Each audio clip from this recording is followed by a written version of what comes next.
കരങ്ങൾ നെഞ്ചോട് ചേർത്ത് വെച്ചുകൊണ്ട് പരിശുദ്ധ പരമാധികാരുണ്യത്തിന് ആരാധനയും സ്തുതിയും പുകഴ്ചയും ഉണ്ടായിരിക്കട്ടെ. പരിശുദ്ധ പരമാധികാരുണ്യത്തിന് ആരാധനയും സ്തുതിയും പുകഴ്ചയും ഉണ്ടായിരിക്കട്ടെ. പരിശുദ്ധ പരമാധികാരുണ്യത്തിന് ആരാധനയും സ്തുതിയും പുകഴ്ചയും ഉണ്ടായിരിക്കട്ടെ.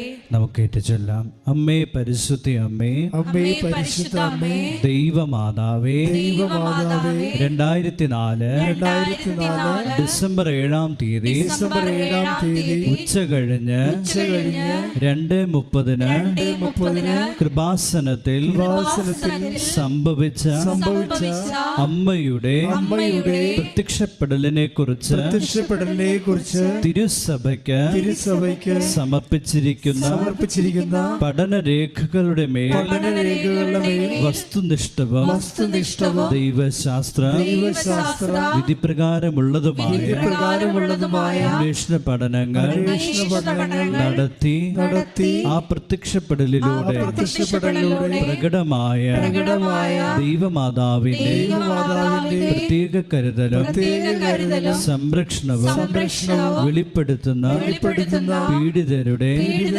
ആശ്വാസവും പ്രവാചകന്മാരുടെ രാജ്ഞിയും വാഗ്ദാനത്തിന്റെ പേടകവും പ്രപഞ്ച പ്രകൃതിയുടെ മാതാവുമായ പരിശുദ്ധ അമ്മയുടെ ഭക്തി തിരുസഭയിൽ കൂടുതൽ പ്രചരിച്ച് ജീവിതത്തിന്റെ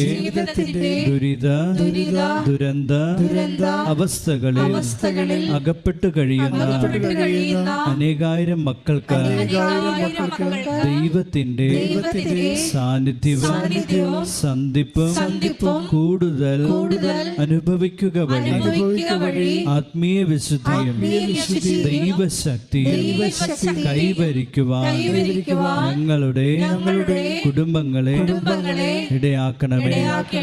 ഒരിക്കൽ കൂടി ഇരുകരങ്ങൾ ഉയർത്തി നമുക്ക് കർത്താവിനെ സ്തുതിച്ച് ആരാധിക്കാം. യേശുവേ നന്ദി, ഹല്ലേലൂയ. യേശുവേ നന്ദി, ഹല്ലേലൂയ, ഹല്ലേലൂയ. മഹത്വം, ആരാധന, സ്തോത്രം യേശുവേ. യേശുവേ ആരാധന, ആരാധന, ആരാധന, ആരാധന. Hallelujah, hallelujah, hallelujah. യേശുവേ നന്ദി, ഹല്ലേലൂയ, ഹല്ലേലൂയ, ഹല്ലേലൂയ, ഹല്ലേലൂയ. യേശുവേ ആരാധന, ആരാധന. യേശുവേ hallelujah, hallelujah, hallelujah, hallelujah, hallelujah, hallelujah. യേശുവേ ആരാധന, ആരാധന, ആരാധന, ആരാധന. യേശുവേ, യേശുവേ ഹല്ലേലൂയ, ഹല്ലേലൂയ. യേശുവേ ആരാധന, ആരാധന, ആരാധന.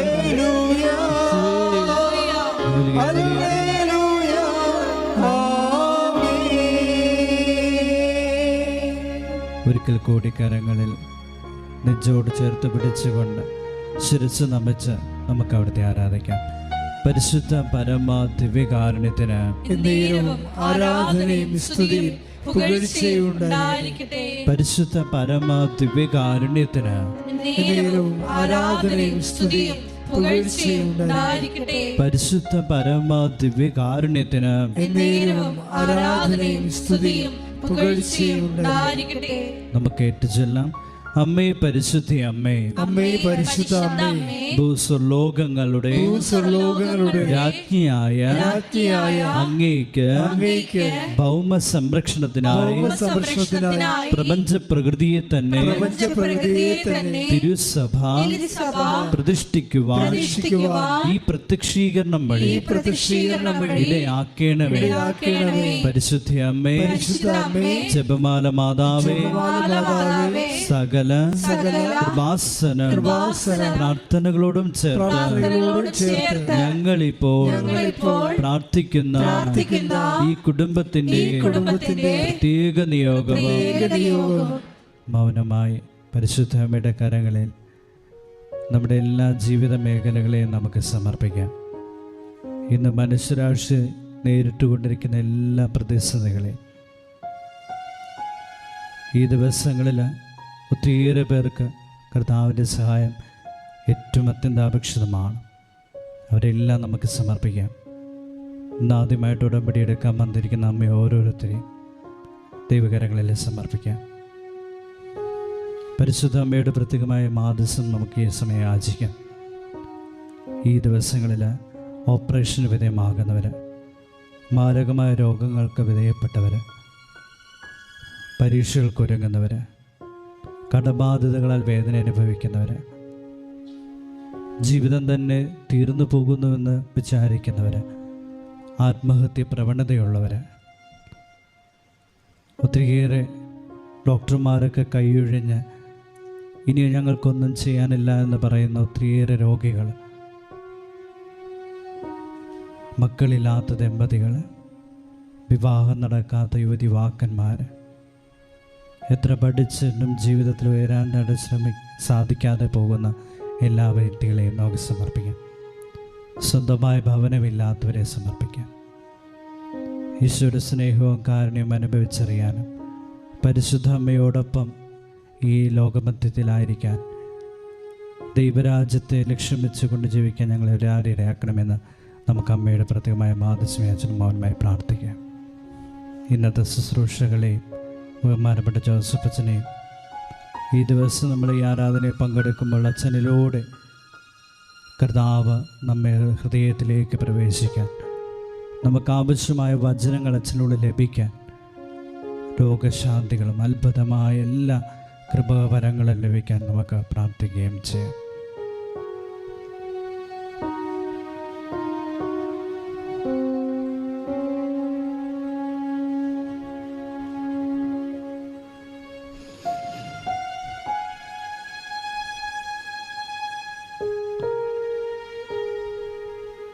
നമുക്ക് ഏറ്റുചൊല്ലാം. അമ്മയുടെ പ്രത്യക്ഷീകരണത്തിന്റെ ഈ അനുഗ്രഹവേളയിൽ ഞങ്ങൾക്ക് സാധിച്ചു തരുവാൻ കനിയണമേ. ആമേൻ. നമ്മുടെ ഒരിക്കൽ കൂടെ നമ്മുടെ ജീവിത മേഖല സമർപ്പിച്ചിട്ട് കരങ്ങൾ ഉയർത്തി കർത്താവായ യേശുക്രിസ്തുവിനെ ഹൃദയം തുറന്ന് അതിനം തുറന്ന് നമുക്ക് സ്തുതിച്ച് ആരാധിക്കാം. യേശുവേ നന്ദി. ഹല്ലേലൂയ. മനസ്സിൽ തുറന്ന് സ്തുതിക്കാനായിട്ട് കർത്താവായ യേശുക്രിസ്തുവേ ഇറങ്ങി വരണമേ എന്ന് പ്രാർത്ഥിക്കാം. എന്റെ ഈശോയെ എന്റെ ജീവിതത്തിലേക്ക് നീ ഇറങ്ങി വരണമേ എന്ന് പ്രാർത്ഥിക്കാം. ഈ ദിനത്തിലെ ഈ മണിക്കൂറില് കർത്താവ് നിന്റെ വചനത്താൽ ഞങ്ങളെ ശക്തിപ്പെടുത്തണമേ എന്ന് പ്രാർത്ഥിക്കാം. എന്റെ ഉടമ്പടി എടുക്കുവാനുള്ള കൃപ നൽകണമേ എന്ന് പ്രാർത്ഥിക്കാം. കർത്താവിൻ്റെ വചനങ്ങൾ നമ്മൾ കേൾക്കാൻ പോകുന്നു. നമ്മൾ എപ്പോഴൊരു സാക്ഷ്യ വിചാരം നടത്തുമല്ലേ. ഉടമ്പടി ധ്യാനത്തിൻ്റെ ഒരു രീതിയാണത്. ഈ ആഴ്ചയിൽ ഏറ്റവും നല്ല സാക്ഷ്യത്തെ വചന വിചാരണ ചെയ്യും. ഈ എല്ലാ ദിവസവും ഭയങ്കരമായ നമുക്ക് ആവേശവും ആശ്വാസവും ആത്മാഭിഷേകവും ഒക്കെ നൽകുന്ന നല്ല നിലവാരമുള്ള ഉടമ്പടി സാക്ഷ്യങ്ങൾ എല്ലാ ദിവസവും ഉണ്ടാവും. അതിൽ ചില സാക്ഷ്യങ്ങളാണ് നമ്മുടെ ആരാധനയ്ക്കായി നമ്മൾ സെലക്ട് ചെയ്യുന്നത്. ഈ ആഴ്ചയിൽ സെലക്ട് ചെയ്യണത് ഒരു വല്യമ്മച്ചി പറഞ്ഞ സാക്ഷ്യ, ഡാർലി റോയി ചേന്നമംഗലത്തുനിന്ന്. ഈ സാക്ഷ്യം പല കാര്യങ്ങൾ കൊണ്ട് ഉടമ്പടി ഫീച്ചേഴ്സ് ഉള്ളതാണ്. ഉടമ്പടി ഫീച്ചർ എന്ന് പറയുന്നത് എന്താണ്? ഉടമ്പടിയുടെ മുഖമുദ്രയുള്ള സാക്ഷ്യം. ഒന്ന്, ഹെവി ഡ്യൂട്ടി ചെയ്യണം. അതാണ് ഉടമ്പടിയുടെ ഒരു മുഖമുദ്ര. അല്ലെങ്കിൽ നമുക്ക് വേറെ എന്തെങ്കിലും പ്രാർത്ഥനാ രീതികൾ, സഭയിൽ എന്തുമാത്രം അനുഗ്രഹം കിട്ടുന്ന പ്രാർത്ഥനകൾ കൊണ്ട് ഇല്ലേ, നമ്മൾ അതുവഴിയല്ലേ ഇങ്ങോട്ട് പോകുന്നത്. അപ്പോൾ ഉടമ്പടിയുടെ സ്പെഷ്യൽ ഐഡൻറ്റിറ്റി എന്ന് പറയുന്നത് ഹെവി ഡ്യൂട്ടിയാണ്. എന്ന് വെച്ച് കഴിഞ്ഞാൽ എടുത്താൽ പൊങ്ങാത്ത കാര്യങ്ങൾ പൊക്കണം. പവർ ലിഫ്റ്റ് പോലെയാണ്. അതാണ് മരിയൻ ഉടമ്പടിയുടെ ഒരു പ്രത്യേകത. രണ്ടാമത്തെ ഉടമ്പടിയുടെ ഫീച്ചർ എന്ന് പറയുന്നത് കവനൻ്റ് ഫീച്ചേഴ്സ്. ഉടമ്പടിയുടെ മുഖമുദ്ര എന്ന് പറയുന്നത് ടൈം ഷോർട്ടനിങ് ചെയ്യണം. എപ്പോഴെങ്കിലും നടക്കുമെന്ന് പറഞ്ഞിട്ട് കാര്യമില്ല, എപ്പോഴെങ്കിലും നടന്നാൽ പോരാ. ആവശ്യ സമയത്ത് നമുക്ക് അത്യാവശ്യ സമയത്ത് ഉപകരിക്കണം. അതാണ് ടൈം ഷോർട്ടനിങ്. സമയം എന്ന് പറയുന്നത് ഉടമ്പടി പോലെ സമയത്തെ വളരെ സ്വാധീനിക്കുന്ന, സമയത്തെ സ്വാധീനിക്കുക എന്ന് വെച്ച് കഴിഞ്ഞാൽ എപ്പോഴും നമ്മൾ ശ്രദ്ധിക്കാനുള്ള വിഷയം സമയത്തെ സ്വാധീനിക്കുക, സ്ഥലത്തെ സ്വാധീനിക്കുക. ഈ രണ്ട് സ്വാധീനങ്ങളിലൂടെയാണ് നമ്മൾക്ക് മുമ്പോട്ട് പോകാൻ പറ്റണത്. എപ്പോഴും സമയത്തെ സ്വാധീനിക്കാനും, അപ്പോൾ ഒരു വിഷയം എന്തായിക്കോട്ടെ അതിന് രണ്ട് പ്രധാനപ്പെട്ട തട്ടകങ്ങളുണ്ട്. ഒന്ന് ടൈം ആൻഡ് സ്പേസാണ്. ആദ്യം സമയത്തെ സ്വാധീനിക്കണം, പിന്നെ സ്ഥലത്തെ സ്വാധീനിക്കണം. ഇത് രണ്ടും സ്വാധീനിക്കുമ്പോഴാണ് ഷോർട്ടണിങ് സംഭവിക്കണത്, സ്പീഡ് സംഭവിക്കണത്. അതിന് ബൈബിളിൽ നമുക്ക് ഇന്ന് വരെ കവനൻ്റ് അല്ലാതെ വേറെ ഒരു ഫോർമുല ഇല്ല. കവനൻ്റ് ഒരു ഫോർമുലയാണ്, ഒരു സൂത്രവാക്യം. സൂത്രവാക്യം എന്ന് വെച്ചാൽ നമുക്ക് ടെക്നിക്ക് എന്ന് പറയത്തില്ലേ, ടെക്നിക്ക്, സൂത്രം എന്നൊക്കെ പറഞ്ഞ വാക്ക് നിങ്ങൾ ഓർക്കേണ്ട ഉപായം പോലെയുള്ള എന്തോ സൂത്രപ്പണി എന്നല്ല. ടെക്നിക്കാണ്, ടെക്നോളജി എന്നോ സാങ്കേതിക വിദ്യ. ഒരു ബൈബിൾ സാങ്കേതിക വിദ്യയാണ് ശരിക്കും പറഞ്ഞാൽ ഉടമ്പടി എന്ന് പറയുന്നത്. അത് ഫോർമുലയിൽ വർക്ക് ചെയ്യണതാണ്. ഒരു പ്രത്യേക ഇക്വേഷൻ, സമവാക്യത്തിലാണ് ഇത് വർക്ക് ചെയ്യണത്. അത് ഞാൻ നിങ്ങളോട് പതുക്കെ പറയാം. അപ്പം ആ സമവാക്യം ഉപയോഗിക്കുമ്പോഴാണ്, അല്ലെങ്കിൽ ആ ഫോർമുല ഉപയോഗിക്കുമ്പോഴാണ് ടൈം ഷോർട്ടനിങ് സംഭവിക്കുന്നത്.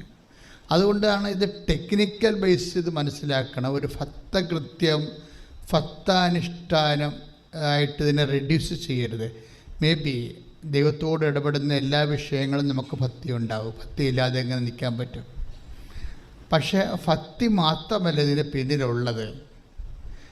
ഭക്തിയുടെ ഒരു വൈകാരിക അംശമല്ല, മറിച്ച് ആധ്യാത്മിക സാങ്കേതിക വിദ്യയുടെ ഒരു വിചാര അംശം ഉടമ്പടിയിലുണ്ട്. അതുകൊണ്ടാണ് ഒരു മിനിമം വിദ്യാഭ്യാസ യോഗ്യതയെങ്കിലും ഇല്ലെങ്കിൽ ഉടമ്പടിയുടെ ഉള്ളിലോട്ട് പോകാൻ പറ്റത്തില്ല. പുറമേയൊക്കെ നമുക്ക് കറങ്ങി നിൽക്കാവുന്നല്ലാതെ ഉടമ്പടിയുടെ ഉള്ളിലേക്ക് പോകാൻ പറ്റുകയില്ല. തന്ത്രപരമായിട്ടുള്ള സമീപനങ്ങൾ സുവിശേഷ വിഹിതമായിട്ട് ഒരു വിശ്വാസിക്ക് അറിയണം. അതുകൊണ്ടാണ് ഉടമ്പടിയിലേക്ക് സാക്ഷരത വരുന്നത്.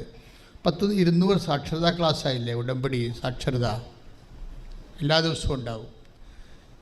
ഇതിൻ്റെ മൂന്നാമത്തത്, ഈ ടൈം ഷോർട്ടനിങ്ങിൻ്റെ മൂന്നാമത്തെ വിഷയം, മൂന്നാമത്തെ ഒരു ഫീച്ചർ എന്ന് പറയുന്നത് മെരിറ്റിൽ നടക്കാത്തതായിരിക്കണം.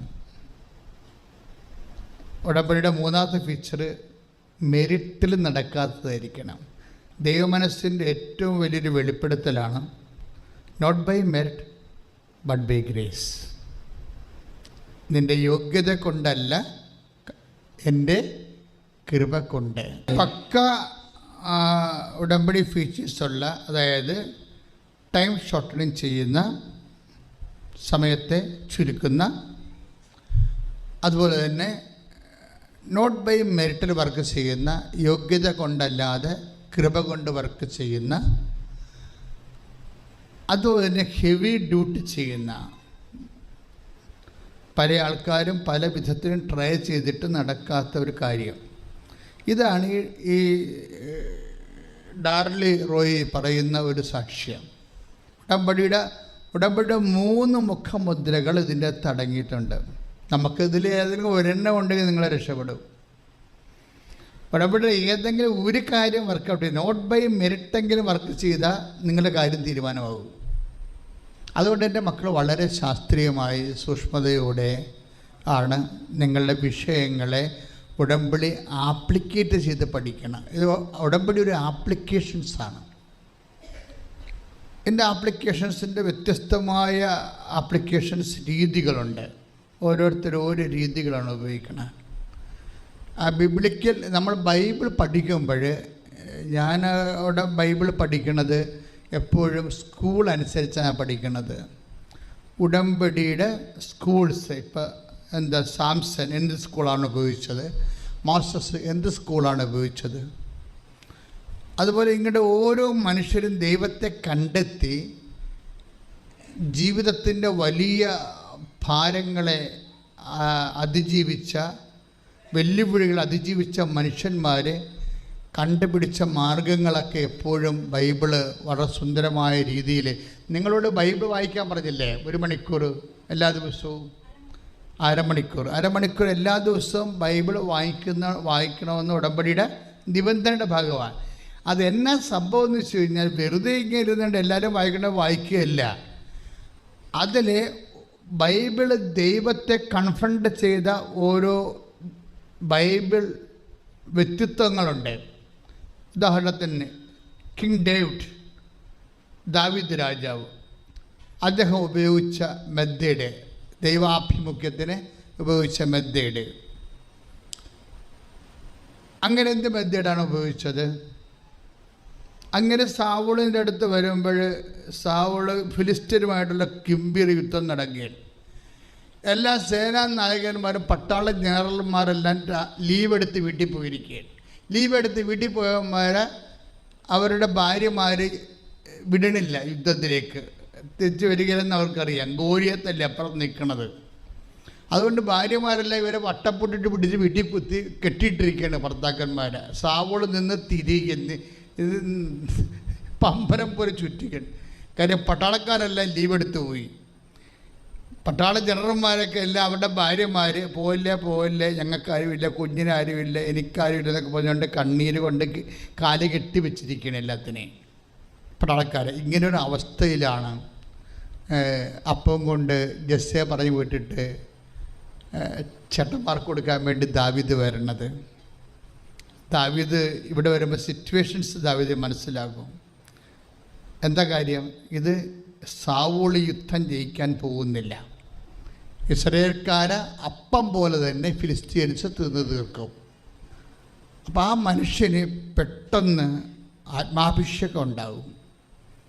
ഒരു ഹെവി ഡ്യൂട്ടി ചെയ്യാൻ വേണ്ടി ദൈവം അവനെ ഒരുക്കുകയാണ്. ഇതാണ് ഹെവി ഡ്യൂട്ടി എന്ന് പറയുന്നത്. ഗോലിയത്താണ് ഹെവി ഡ്യൂട്ടി. ഈ ഹെവി ഡ്യൂട്ടി ചെയ്യാൻ വേണ്ടി ദൈവം ഇവനെ ഒരുക്കുകയാണ്. നിങ്ങൾ ഓർക്കണം, ഈ ദൈവം തന്നെയാണ് ഉടമ്പടിയുടെ ദൈവം. ഈ ദൈവം തന്നെയാണ് നിന്നെ ഒരുക്കാൻ പോണത്. നിൻ്റെ മുമ്പിലുള്ള ഗോലിയാത്തിനെ അതവൻ എത്ര ഭീകരനായാലും അതിനെ എല്ലാം പ്രതിരോധിക്കാനുള്ള കഴിവ് ദൈവം ഉടമ്പടി നിക്ഷേപിച്ചിട്ടുണ്ട്. അതായത് എപ്പോഴും നമ്മൾ ശ്രദ്ധിക്കേണ്ട ഒരു കാര്യം, ദാവീദ് നേരെ സാവൂൾ രാജാവിൻ്റെ അടുത്ത് ചെന്നിട്ട് ഞാൻ യുദ്ധത്തിന് പോകാമെന്ന് പറയും.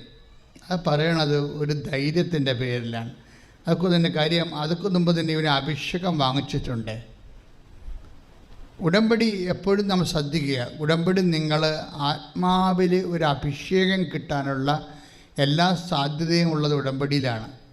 അതുകൊണ്ടാണ് ഇതിനകത്ത് അഭിഷേക തൈലം ഉപയോഗിക്കാൻ കാര്യം. ചിലരൊക്കെ സാക്ഷ്യം പറയുമ്പോൾ വെളിച്ചെണ്ണ എന്നൊക്കെ പറയത്തില്ലേ? വെളിച്ചെണ്ണ അല്ല, ശുദ്ധമായ ഒലിവെണ്ണയാണ് നിങ്ങൾക്ക് ഉടമ്പടി തൈലമായിട്ട് തരണത്. 12 പ്രാവശ്യം പ്രത്യേക പ്രാർത്ഥന ചൊല്ലിത്തരും. അത് അഭിഷേകം ചെയ്താണ് ഉടമ്പടി പ്രാർത്ഥന നടത്തണം നമ്മൾ, ഇല്ലേ? ഉടമ്പടി പ്രത്യക്ഷീകരണ പ്രാർത്ഥനയ്ക്ക് മുമ്പ് ഉടമ്പടി തൈലം എടുത്തിട്ട് നെറ്റിയിൽ നിങ്ങളുടെ അഭിഷേകം പുതുക്കും. ആ ബന്ധം പുതുക്കുകയാണ് നമ്മൾ. അതിലൂടെ യു ആർ ഗെറ്റിംഗ് എംപവേർഡ്. നിങ്ങൾ അതിലൂടെ ശക്തി ധരിക്കുകയാണ്. ആ ഒരു ബോധമുണ്ട്. ഇതൊരു അനുഷ്ഠാനമല്ല, അതിലൂടെ നിങ്ങൾ ശക്തി ധരിക്കുകയാണ്. എന്താ കാര്യം വെച്ച് കഴിഞ്ഞാൽ, അഭിഷേകത്തിൻ്റെ ഒരു ആശംസയുണ്ട്. അഭിഷേകം ചെയ്യുമ്പോൾ ദൈവം ഒരു ആശംസ കൊടുക്കും. എന്താ കൊടുക്കുന്നത്? ശക്തനും ധീരനുമായിരിക്കുക. Praise the Lord. അത് ഒരു ഒപ്പോണൻറ്റിനെ മുമ്പിൽ കണ്ടുകൊണ്ടാണ് ദൈവം എപ്പോഴും ഉടമ്പടി ചെയ്യിക്കുന്നത്. ഒരു ഒപ്പോണൻറ്റ് ചിലപ്പോൾ നിങ്ങളുടെ പഠനമായിരിക്കാം, ചിലപ്പോൾ നിങ്ങളുടെ തോറ്റുപോകുന്ന അവസ്ഥകളായിരിക്കാം, ചിലപ്പോൾ നിങ്ങളുടെ ഭാഗോടമ്പടി നടക്കാത്ത സ്ഥലമായിരിക്കാം, അല്ലെങ്കിൽ നിങ്ങളുടെ എതിർക്കുന്ന അയൽവാസിയായിരിക്കാം, അല്ലെങ്കിൽ നിങ്ങളുടെ ഓഫീസിൽ തന്നെ നിങ്ങളുടെ ചതിപ്രയോഗം നിങ്ങൾക്കെതിരെ നടത്തുന്ന വ്യക്തിയാകാം. എനിവേ, ഒരു ഒപ്പോണൻറ്റിനെ, എതിരാളിയെ മുന്നിൽ കണ്ടുകൊണ്ടാണ് ദൈവം എപ്പോഴും അഭിഷേകം ചെയ്യണത്. എന്നിട്ട് ദൈവം പറയുന്ന ഒരു ആശംസയുണ്ട്. എന്താണ് വായിച്ചുള്ളത്? ജോഷുവ 1:9 ശക്തനും ധീരനുമായിരിക്കണമെന്നും ഭയപ്പെടുകയോ പരിഭ്രമിക്കുകയോ ചെയ്യരുതെന്നും നിന്നോട് ഞാൻ കൽപ്പിച്ചിട്ടില്ലയോ? നിന്റെ ദൈവമായ കർത്താവ് നീ പോകുന്നിടത്തെല്ലാം നിന്നോട് കൂടെ ഉണ്ടായിരിക്കും. Price the Lord. അതായത് ഈ ഉടമ്പടി അഭിഷേകത്തിലൂടെ നമ്മൾ അനുസ്മരിക്കണം എന്താണെന്നറിയാവോ? ഈ ശക്തനും ധീരനുമായിരിക്കുക എന്ന് പറഞ്ഞു കഴിഞ്ഞാൽ അത് സൈക്കോളജിക്കാർ പറയുന്ന പോലെ ഒരു സജഷൻ ടെക്നിക്ക് അല്ലത്, ഓർക്കണം. അതായത് ഇത് വിശ്വാസവും മനഃശാസ്ത്രവും തമ്മിൽ ഭയങ്കര വ്യത്യാസമുണ്ട്. മനഃശാസ്ത്രം ഇല്ലാത്തത് ഉണ്ടെന്ന് മനുഷ്യനെ ധരിപ്പിക്കാൻ വേണ്ടി ഹിപ്നോട്ടിസമോ സജഷൻ മെത്തഡോ ഉപയോഗിക്കും. പക്ഷേ വിശ്വാസിയെ സംബന്ധിച്ചിടത്തോളം അവൻ്റെ ധൈര്യത്തിൻ്റെ അടിസ്ഥാനം എന്താണ്? സജഷനല്ല, പിന്നെന്താണ്? ദൈവത്തിൻ്റെ സാന്നിധ്യമാണ്. ദൈവത്തിൻ്റെ സാന്നിധ്യം. ശക്തനും ധീരനുമായിരിക്കുക എന്ന് ആശംസിക്കുമ്പോൾ ഓർക്കുക, ആ ശക്തനും ധീരനുമായിരിക്കേണ്ടത് എന്താണ്? The Lord is with me. ദൈവം എന്നെ അഭിഷേകം ചെയ്ത ദൈവം അഭിഷേകം ചെയ്തിട്ട് അവൻ ഇരിക്കുന്നിടത്ത് ഇരിക്കുകയല്ല, ഈസ് കമ്മിങ് വിത്ത് മീ. ഉടമ്പടി പ്രകാരം കൂടെയുള്ള ദൈവമാണ് നമുക്ക് വിജയം നൽകുന്നത്. മനസ്സിലായില്ലേ? വിജയം എന്ന് പറഞ്ഞാൽ എല്ലാ മണ്ഡലങ്ങളിലുമാണ്, അല്ലാതെ പരീക്ഷയ്ക്ക് മാത്രമല്ല. നമ്മൾ അഭിമുഖീകരിക്കുന്ന എല്ലാ വെല്ലുവിളികളിലും നമുക്ക് വിജയം നൽകണത് ഉടമ്പടി പ്രകാരം കൂടെയുള്ള ദൈവമാണ്. അതുകൊണ്ടാണ് നിങ്ങളെ ദൈവത്തെ കൂടെ നിർത്തണമെന്ന് പറയാൻ കാര്യം. മനസ്സിലായില്ലേ? ചിലർ ഉടമ്പടി എടുത്തിട്ട് ഇവിടെ അതെന്താ ഒരു കർമ്മം പോലെ ഇവിടെ നിർവഹിച്ചിട്ട് നിങ്ങളെ പഴയ ആൾക്കാരായിട്ട് പോകും. അങ്ങനെ പോകാൻ പറ്റത്തില്ല. ഉടമ്പടി എടുക്കുമ്പോൾ അതിൻ്റെ പാക്കേജിൻ്റെ ഭാഗമാണ് ദൈവം കൂടെ വരിക. വിജയം കിട്ടണമെന്നുണ്ടെങ്കിൽ കൂടെ വരിക തന്നെ വേണം ദൈവം. ഈ ദൈവം കൂടെ ഉണ്ട് എന്നുള്ള അഭിഷേക ഓർമ്മയാണ് ഓരോ സമയവും നമ്മൾ പ്രത്യക്ഷിക്കണ പ്രാർത്ഥന ചെല്ലുമ്പോൾ ഉടമ്പടി തൈലം എടുത്ത് നെറ്റിയിൽ കുരിശ് വരയ്ക്കുന്നത്. My God to whom I have covenanted. ഞാൻ ഉടമ്പടി ചെയ്ത ദൈവം എൻ്റെ കൂടെയുണ്ട്. ആ കൂടെയുള്ള ദൈവം എനിക്ക് വിജയം നൽകും. നമ്മൾ സാമുവേലിൻ്റെ 1 സാമുവേൽ 18:14 ശ്രദ്ധിക്കട്ടെ.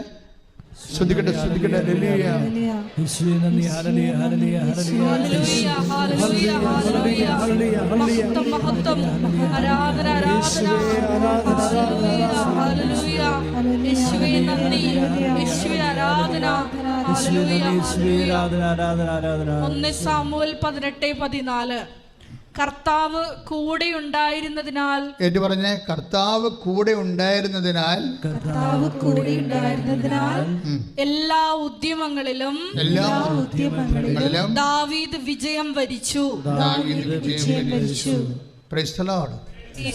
അതായത് ഈ കൂടെയുള്ള ഉടമ്പടി പ്രകാരം കൂടെയുള്ള ദൈവമാണ് നമുക്ക് വിജയം തരുന്നത്. അപ്പം ദാവീദിൻ്റെ വിജയം മുഴുവൻ എങ്ങനെയാണ്? കർത്താവ് കൂടെ ഉണ്ടായിരുന്നതിൻ്റെ വിജയമാണ്.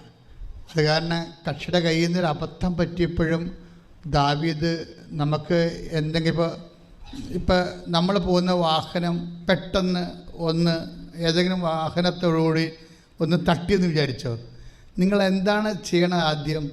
നിങ്ങൾ ആദ്യം ചെയ്യണത്,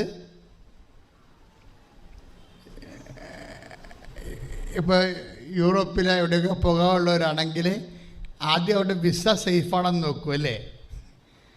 വണ്ടി തട്ടിയെന്ന് പറഞ്ഞു കഴിഞ്ഞാൽ എല്ലാ പ്രശ്നം തന്നെ. നമ്മുടെ പാസ്പോർട്ട് വിസയും ശരിയാണെന്ന് സേഫ് കയ്യിലുണ്ടോ എന്ന് നോക്കും. അത് മുറുകെ കയറി പിടിക്കും. ചിലർ താക്കോൽ പിടിക്കും. അതായത് നമ്മളെ നിലനിർത്തുന്ന ആധാരങ്ങളിലും ആസ്പദങ്ങളിലും നമ്മൾ പിടിമുറുക്കും എന്തെങ്കിലും ഒരു അപകടം വരുന്ന സമയത്ത് അല്ലേ? എപ്പോഴും നമ്മൾ ശ്രദ്ധിക്കേണ്ടത്, നിങ്ങൾക്ക് എന്തെങ്കിലും ഒരു അപകടം വരുന്നെന്ന് വിചാരിച്ചോ, വാഹന അപകടമൊന്നുമല്ല, ജീവിതത്തിൽ മനുഷ്യന്മാരാകുമ്പോൾ ഓരോരോ തരത്തിലുള്ള കാലാവസ്ഥ ഭേദങ്ങൾ വരത്തില്ലേ? ഈ കാലാവസ്ഥ ഭേദങ്ങൾ വരുമ്പോൾ നമ്മൾ പെട്ടെന്ന് പിടിമുറുക്കേണ്ട എവിടെയാണ്? നമ്മുടെ ആസ്പദങ്ങളിലാണ്. പക്ഷെ നമ്മുടെ ബേസിക് ആസ്പദം എന്താ? ദൈവമാണ്. മനസ്സിലായില്ലേ? ബേസിക് ആസ്പദം. കഴിഞ്ഞ ദിവസങ്ങളിലെ ഒരു ഇപ്പോൾ ഈ ഡോണ ചേച്ചി എടുത്ത ഡോണ അല്ല, ഡാർലി വലിയമ്മച്ചിയുടെ സാക്ഷ്യത്തിൻ്റെ കൂടെ വേറൊരു സാക്ഷി ബിന്ദു പറഞ്ഞിട്ടുണ്ട്, കുണ്ടപ്പനാൽ. ബിന്ദുവിൻ്റെ സാക്ഷ്യവും വിചാരണയ്ക്ക്, ആധ്യാത്മിക വിചാരണയ്ക്ക് കെൽപ്പുള്ളതാണ്. അവരുടെ ഒരു പ്രശ്നം വെച്ച് കഴിഞ്ഞാൽ അവരുടെ ഭർത്താവിന് വാഹനം ഇടിച്ചു.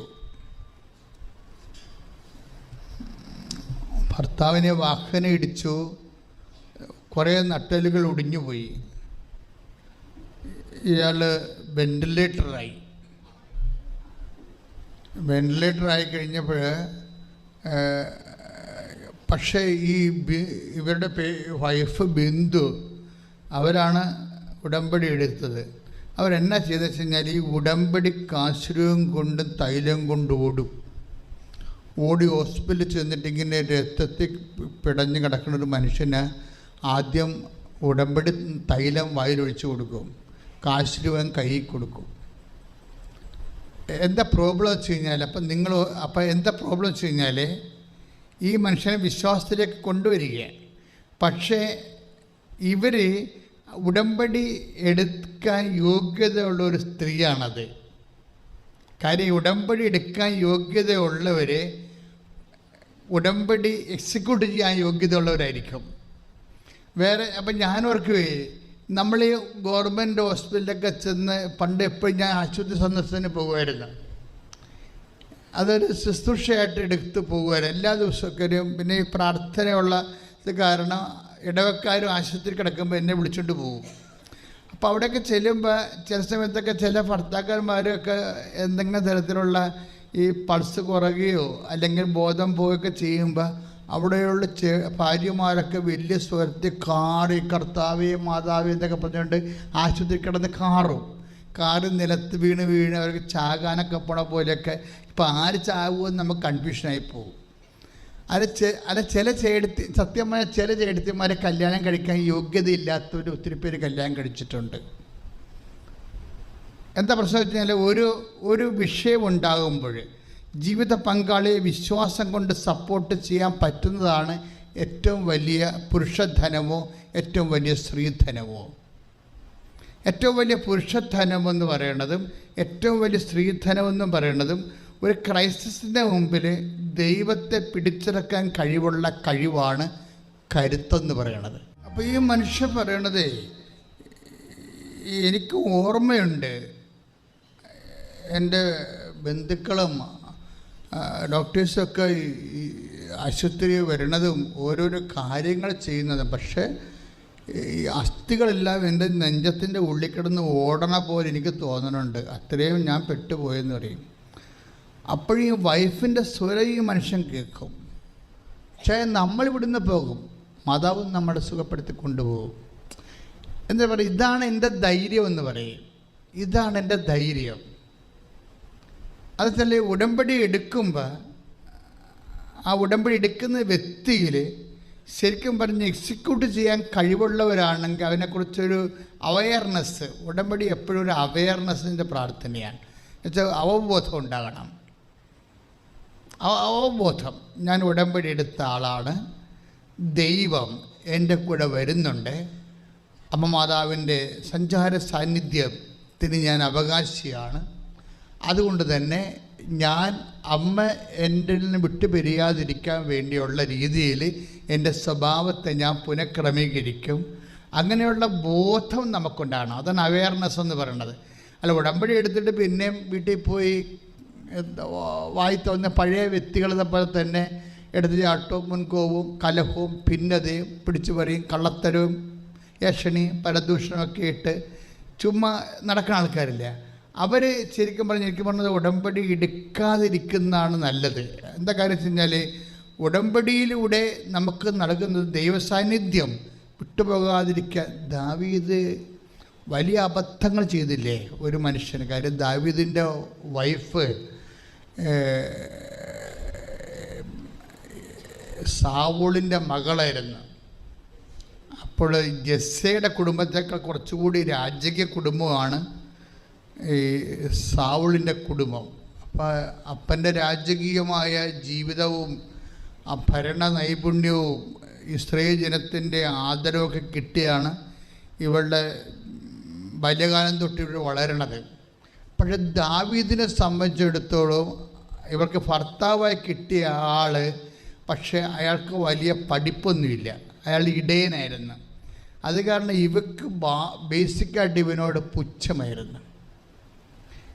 എനിക്ക് എപ്പോഴും തോന്നിയിട്ടുള്ളത് ദാവീദിൻ്റെ വൈഫിന് ഉണ്ടായ ഏറ്റവും വലിയ പരാജയം എന്ന് പറയുന്നത് ദാവീദിലുള്ള ദൈവാംശം കാണാതെ പോയതാണ്. ദാവീദിലുള്ള കാര്യം, നീ ദാവീദിലുള്ള ദൈവാംശം, നമ്മൾ ഡിഗ്രി നോക്കുന്നു, കുടുംബം നോക്കുന്നു, പാരമ്പര്യം നോക്കുന്നു, പക്ഷെ നോക്കേണ്ട കാര്യം എന്താണ്? ദൈവാംശമാണ്. ആ വ്യക്തിയിൽ ദൈവാംശം കാണണം. ഇപ്പം ഈ ബിന്ദു ആ ടൈപ്പാണ്. ബിന്ദുവിലുള്ളത് എന്താണ്? ദൈവാംശം കൂടുതലാണ്. അതുകൊണ്ട് ഏത് ഒരു യുദ്ധകാല സാഹചര്യമാണെന്ന് പറഞ്ഞാലും ബിന്ദു ഈ ഹസ്ബൻഡിനെ കൊണ്ടുപോകും. കാര്യം അവരാണ് കപ്പാസിറ്റിയുള്ള ലേഡിയാണ്. കാര്യം ഈ 6 ഡോക്ടർമാർ ഇവരോട് പറയും ഓപ്പറേഷൻ വേണം. ഇപ്പോൾ അയാൾ ഒരു എഴുന്നേറ്റ് പൊങ്ങാവുന്ന രീതിയിലാകുമ്പോൾ 6 ഡോക്ടർമാർ മാറി മാറി ഇങ്ങനെ second opinion, third opinion, fourth opinion കാണിക്കുമ്പോൾ പറയും ഈ എല്ലാം നേരെയാക്കിയെടുക്കണമെങ്കിൽ ഓപ്പറേഷൻ വേണം, ഓപ്പറേഷൻ വേണമെന്ന് പറയും.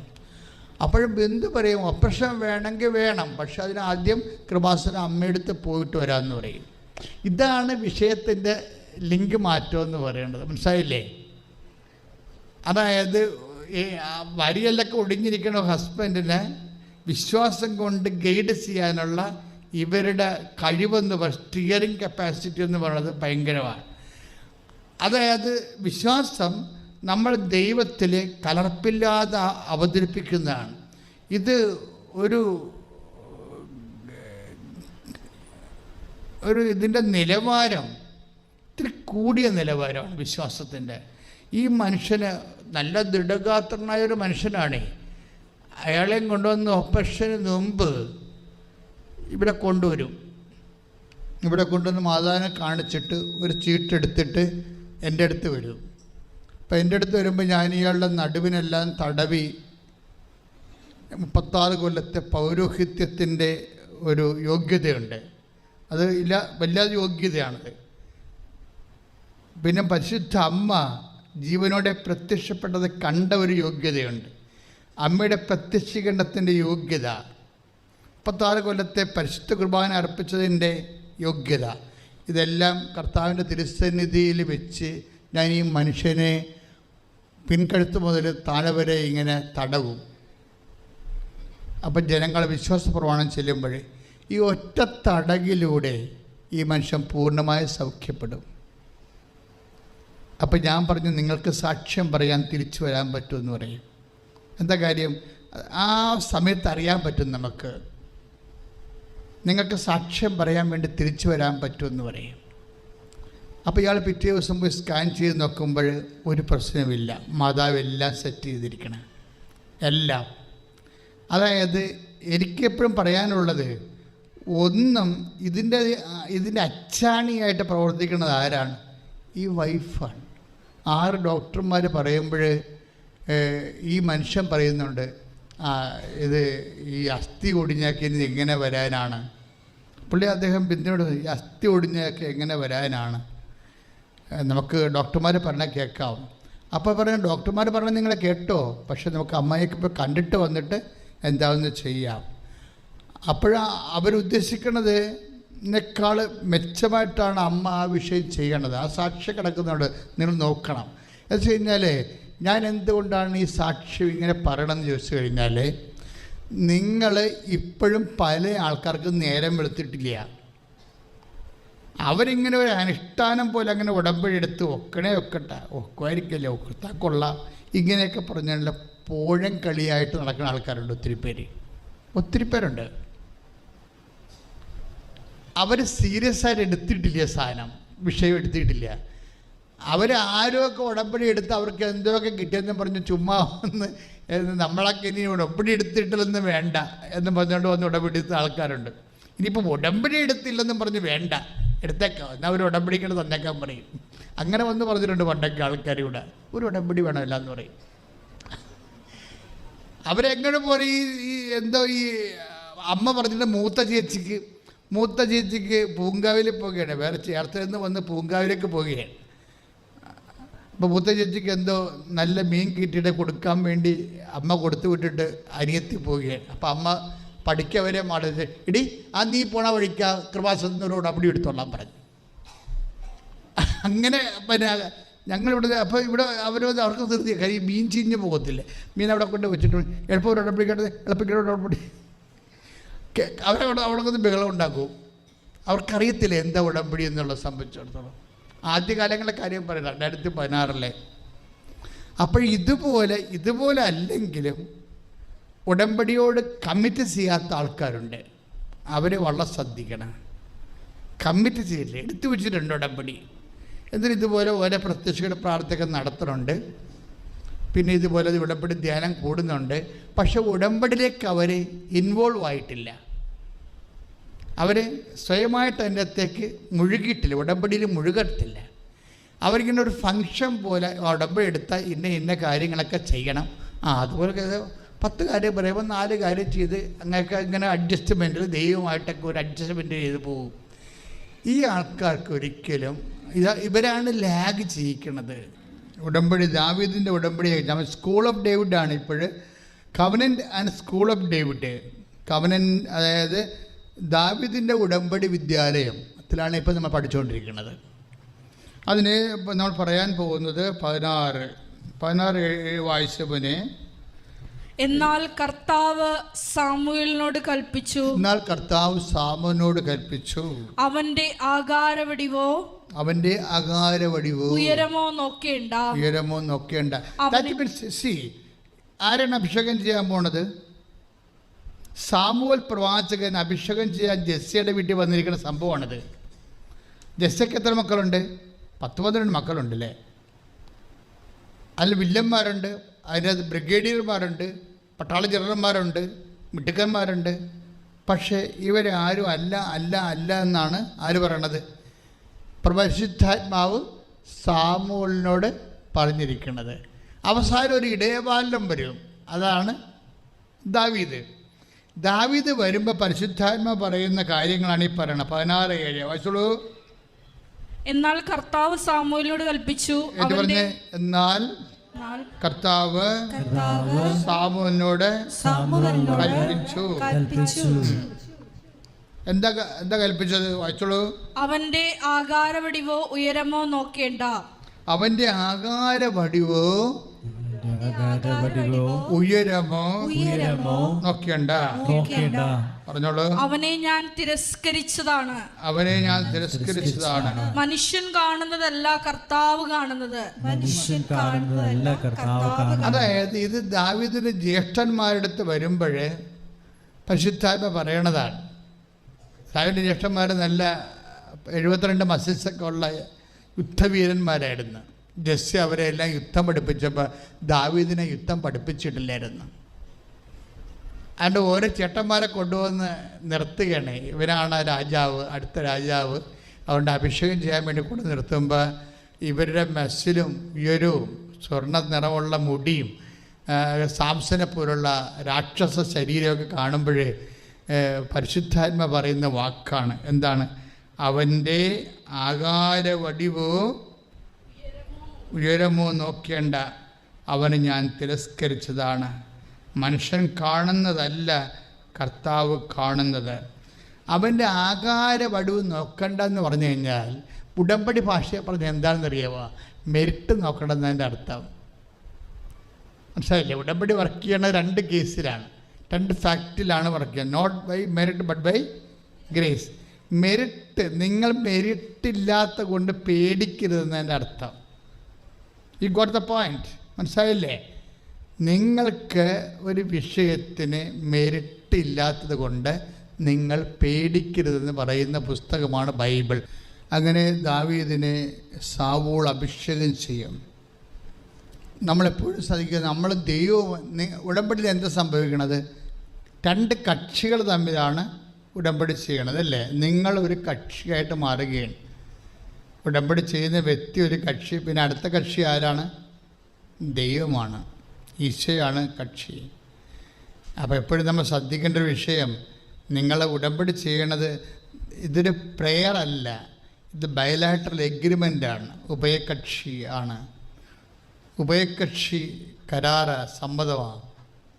അപ്പോൾ ദൈവം തൻ്റെ വാഗ്ദാനങ്ങൾ നിങ്ങൾക്ക് നൽകാൻ സമ്മതമാണെന്ന് പറയും. അപ്പം നിങ്ങളെന്ത് പറയും? കർത്താവിൻ്റെ വചനമനുസരിച്ച് ജീവിക്കാൻ ഞങ്ങൾക്ക് സമ്മതമാണെന്ന് പറയും. മനസ്സിലായില്ലേ? ഇതാണ് ഉടമ്പടി. ദൈവം തൻ്റെ വാഗ്ദാനങ്ങൾ നിങ്ങൾക്ക് നൽകാൻ സമ്മതമാണെന്ന് ദൈവം പറയും. അപ്പം നിങ്ങളെന്ത് പറയും? ഞങ്ങൾ അങ്ങയുടെ വചനമനുസരിച്ച് ജീവിക്കാൻ ഞങ്ങൾക്ക് സമ്മതമാണെന്ന് പറയും. ഇതാണ് ഉടമ്പടി. അപ്പോൾ നിങ്ങളൊരു കക്ഷി, ദൈവം ഒരു കക്ഷി. ഇങ്ങനെ സമ്മതമായി കഴിയുമ്പോൾ ഇവിടെ വരുന്ന ഒരു വിഷയം, മറ്റു ഒരു ഉടമ്പടിക്കും ഇല്ലാത്തൊരു ആനുകൂല്യം മരിയൻ ഉടമ്പടിക്കുണ്ട്. സാവൂളിന് കിട്ടാഞ്ഞ ദാവീദിന് കിട്ടാതിരുന്ന ഒരു ആനുകൂല്യം എന്താണ്? ദ പ്രസൻസ് ഓഫ് മേരി, കർത്താവിൻ്റെ അമ്മയുടെ സാന്നിധ്യം. നിങ്ങൾ അവരുടെ മധ്യസ്ഥതയിലാണ് ഉടമ്പടി ചെയ്യണത്. മനസ്സിലായില്ലേ? ആരുടെ മധ്യസ്ഥതയിലാണ്? മാതാവിൻ്റെ മധ്യസ്ഥതയിലാണ്. മാതാവിൻ്റെ മധ്യസ്ഥയിൽ ഉടമ്പടി ചെയ്യുമ്പോൾ ഉണ്ടാകുന്ന വിഷയം എന്താണ്? അതായത് നിങ്ങളുടെ കയ്യിൽ നിന്ന് ഈ സംഭവം ഏതെങ്കിലും നിമിഷം മാനുഷികമായ ഒരു ചാബല്യം കൊണ്ട് തെന്നിപ്പോയാലും അമ്മ മധ്യസ്ഥ നിൽക്കുന്നിടത്തോളം കാലം നിങ്ങളുടെ വിഷയത്തിന് കോട്ടം ഉണ്ടാകത്തില്ല. അത് ഗ്യാരണ്ടീഡാണ്. പറഞ്ഞ മനസ്സിലായില്ലേ? ആ ഒരു ബോധം നമുക്കുണ്ടാവണം. ദാവീദിൻ്റെ ഉടമ്പടിക്ക് അമ്മ ഗ്യാരണ്ടി ഇല്ലായിരുന്നു. എബ്രഹാത്തിൻ്റെ ഉടമ്പടിക്ക് അമ്മ ഗ്യാരണ്ടി ഇല്ലായിരുന്നു. മോസസിൻ്റെ ഉടമ്പടിക്ക് അമ്മ ഗ്യാരണ്ടി ഇല്ലായിരുന്നു. അത് കാരണം കുറേ കുഴപ്പങ്ങൾ ആ ഉടമ്പടിക്ക് സംഭവിച്ചു. എബ്രഹാത്തിന് 25 കൊല്ലം കാത്തിരിക്കേണ്ടി വന്നു. സമയത്ത് സ്വാധീനിക്കുന്ന കണ്ടന്റ് എൻ്റെ അടുത്തില്ലായിരുന്നു. എബ്രഹാത്തിനോട് ഉടമ്പടി ചെയ്തിട്ട് 25 കൊല്ലം കഴിഞ്ഞല്ലേ കുഞ്ഞ് ജനിച്ചത്, ഇല്ലേ? മരിയൻ ഉടമ്പടി എടുക്കുമ്പോൾ ഈ 24 വയസ്സുള്ള വർഷങ്ങളായിട്ട് മക്കളില്ലാത്ത ആൾക്കാർക്ക് എങ്ങനെയാണ് ആ മാസം തന്നെ ഒരു പ്രഗ്നൻ്റ് ആകണത്? ടൈമിൻ്റെ കണ്ടൻ്റാണ് സംഭവം. അതുകൊണ്ടാണ് ഞാൻ പറയുന്നത്, എൻ്റെ മക്കൾ ഇത് വെറുതെ ചുമ്മാ ഒരു അനുഷ്ഠാനക്രിയ പോലെ എടുക്കരുത്. ഇന്ന് നമുക്ക് ലഭ്യമായ ഏറ്റവും വലിയ ദൈവിക ഇടപെടലിൻ്റെ ഒരു സുവിശേഷ രക്ഷാകര സംവിധാനമാണിത്. അപ്പോൾ അത് വളരെ ഇതിനെക്കുറിച്ച് കുറച്ച് പഠിക്കണം. എപ്പോഴും ഉടമ്പടി ധ്യാനം പഴയതൊക്കെ നോക്കി കൂടിക്കൊണ്ടിരിക്കണം. കാരണം ഓരോ കാലത്ത് ദൈവം ഓരോ കാര്യമല്ല അപ്ഡേഷൻ ചെയ്യണത്. അപ്പോഴേ എൻ്റെ സഹോദരങ്ങളെ ശ്രദ്ധിക്കേണ്ട കാര്യം, അതായത് ഇങ്ങനെ സംഭവിച്ചാൽ, ഉടമ്പടി ചെയ്താൽ എന്താണ് ആ ഉടമ്പടിയുടെ ആ ദിവസം മുതൽ എന്താ സംഭവിക്കണത്? അതായത് ഇപ്പം നോക്ക്, അത് ശ്രുതികണ്ട മക്കളെ യേശുവേ സ്തോത്രം. 13 1 സാമുവേൽ 16:13 1 സാമുവേൽ 16:13 വായിച്ചോളൂ, ശ്രദ്ധിക്കട്ടെ. അന്നു മുതൽ കർത്താവിന്റെ ആത്മാവ് ദാവീദിന്റെ മേൽ ശക്തമായി ആവസിച്ചു. ഒന്ന് പറഞ്ഞേ, അന്ന് മുതൽ 1 സാമുവേൽ 16:13 അന്ന് മുതൽ കർത്താവിന്റെ ആത്മാവ് ശക്തമായി ദാവീദിൽ ആവസിച്ചു. അപ്പൊ ഇതൊരു പ്രധാന ഉടമ്പടി ചെയ്യുമ്പോൾ എന്താ സംഭവിക്കണത്? അഭിഷിക്തരായി കഴിയുമ്പോൾ എന്താ സംഭവിക്കണത്? കർത്താവിൻ്റെ ആത്മാവ് നമ്മളിൽ ആവസിച്ചു എന്നല്ല ബൈബിൾ പറയണത്. പിന്നെന്താണ്? ശക്തമായി ആവസിച്ചു, അല്ലേ? ശക്തമായി ആവസിച്ചു. അപ്പോൾ ശരിക്കും പറഞ്ഞാൽ നല്ല വിശ്വാസിയാണെങ്കിൽ ആത്മാവിൻ്റെ ആവസിപ്പ് എപ്പോഴും ഉണ്ടാവും. പക്ഷേ അതേസമയം തന്നെ ഇപ്പം വിശുദ്ധിയുള്ള വിശ്വാസിയാണെങ്കിൽ കർത്താവിൻ്റെ ആത്മാവിൻ്റെ ആവസിപ്പ് ഉണ്ടാവും. പക്ഷെ ഒരു പർട്ടിക്കുലർ ഈവൻറ്റിന് വേണ്ടി നമ്മൾ പ്രത്യേക ശക്തീകരണം നടത്താൻ വേണ്ടിയാണ് ഉടമ്പടി നമ്മൾ ചെയ്യണത്. അപ്പോഴെന്നാ പറയണത്? ശക്തമായി ആവസിക്കും. അതാണ് വിഷയം. അതാണ് 1 സാമുവേൽ 16:13 അന്ന് മുതൽ പറഞ്ഞ്, അന്നു മുതൽ കർത്താവിന്റെ ആത്മാവ് ദാവീദിന്റെ മേൽ ശക്തമായി ആവസിച്ചു. ഈ ഉടമ്പടിയോടുകൂടി ശക്തമായ ഒരു ആവസിപ്പാണ് വരണത്. ദൈവത്തിൻ്റെ സാന്നിധ്യവും അതുപോലെ ആത്മാവിൻ്റെ ആവസിപ്പും. ഇത് മെയിൻറ്റെയിൻ ചെയ്യാനാണ് ഞാൻ നിങ്ങൾക്ക് സുവിശേഷ അഭ്യാസങ്ങൾ നൽകിയിരിക്കുന്നത്. മനസ്സിലായില്ലേ? കർത്താവിൻ്റെ ആവശ്യത്തിൽ നിങ്ങൾ നിൽക്കാനും വളരാനും വേണ്ടിയാണ് കർത്താവിൻ്റെ വചനം. ഞാൻ രോഗിയായിരുന്നു, നിങ്ങളെന്നെ കണ്ടു, അല്ലേ? ഞാൻ കാരാഗ്രഹവാസിയായി നിങ്ങളെന്നെ സന്ദർശിച്ചു, ഞാൻ നഗ്നനായിരുന്നു, നിങ്ങളെന്നെ ഉടുപ്പിച്ചു എന്നൊക്കെ പറയുന്നത് ആരാണ്? കർത്താവിൻ്റെ വചനമാണ് നമ്മൾ നിറവേറ്റുന്നത്. എന്തിനാണ്? നമുക്ക് ലഭിച്ച ദൈവ സാന്നിധ്യം നഷ്ടപ്പെട്ടു പോകരുത്. അതിനെ ഊതിക്കത്തിച്ചുകൊണ്ടേ ഇരിക്കണം. പക്ഷെ അത് ഊതിക്കത്തിച്ചുകൊണ്ടേ ഇരിക്കണം. കാരണം ദൈവകൃപകളുടെ എല്ലാത്തിൻ്റെ ഒരു പ്രശ്നമാണ് ഊതിക്കത്തിക്കൽ. 1 തിമോത്തി 2:6 ഈ ഊതിക്കത്തിരിക്കലിനെ കുറിച്ച് പറയുന്നുണ്ട്. ഒന്ന് ശ്രദ്ധിക്കട്ടെ. ഹല്ലേലൂയ.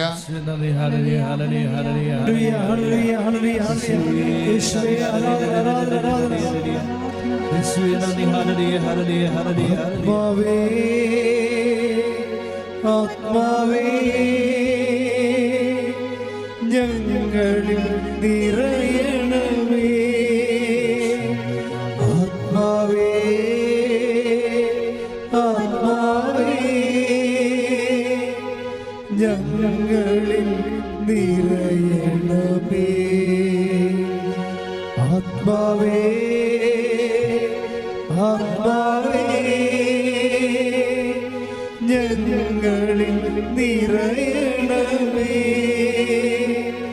ആത്മാവേ ആത്മാവേ ഞങ്ങളിൽ നിറയണമേ.